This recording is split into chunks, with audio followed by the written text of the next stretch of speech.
Hello, everyone. This is another version of the Epsilon-Delta problem from the precise definition of a limit number 4. And so we're asking, informally proving that the limit as x approaches 3 of x cubed minus 3x squared plus x equals 3. Let epsilon be greater than 0 be arbitrary, and choose delta to be the minimum of epsilon over 3 or 1, and we have to determine the m. So we saw one like this before, but we're going to go ahead and work this one to see it's a little bit different, because we have some different numbers in there. So we have that absolute value of f of x minus L needs to be less than epsilon. So that's x cubed minus 3x squared plus x minus the 3. That 3 is my L. And this part's the f of x. And so that's going to be the absolute value of, and I can factor this out here. I have x cubed minus 3x squared plus x minus 3 is less than epsilon. I'm going to factor this by grouping. And that would give me the absolute value of, we have an x squared times x minus 3 plus 1 times x minus 3. And that's going to be equal to the absolute value of x squared plus 1 times x minus 3 that's our less than our epsilon. So that's the key thing right there. The epsilon is still the epsilon, still less than that.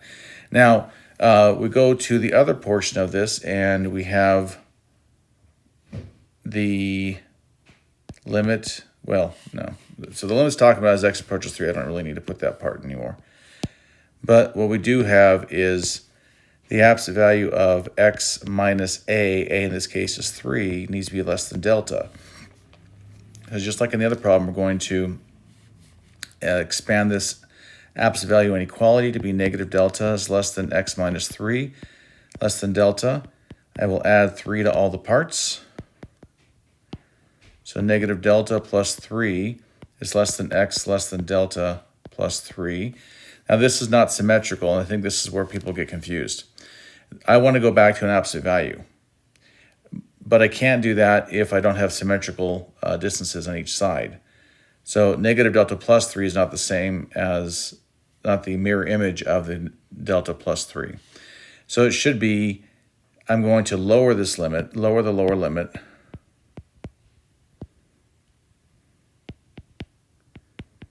So it's going to be negative delta minus 3. And you can lower lower limit, you can increase an upper limit. So if 2 is less than x, then 5 is less than x as well. Sorry, negative 2 is less than x, and negative 5 is less than x. So you can go down if you want, but you can't go up. Or like if 10 is greater than x, 15 is greater than x too, you can go up on those limits.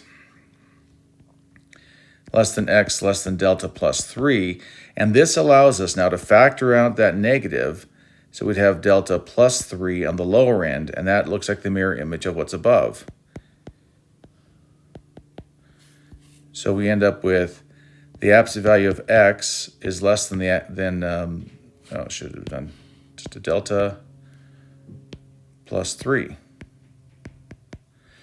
Now our goal is still to get it to be this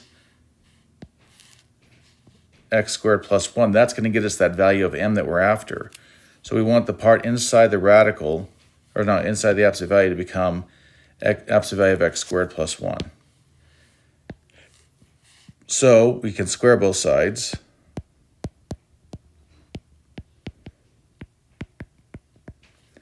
And we have the absolute value of x squared is less than delta plus 3 squared. Then we can add 1 to both sides. So the absolute value of x squared plus 1 is less than delta plus 3 squared plus 1. Now, if you recall from above, up here, it says that delta is the minimum of epsilon over 3 and 1. So if delta equals the minimum of epsilon over 3 and 1, we can plug this 1 in place of the delta.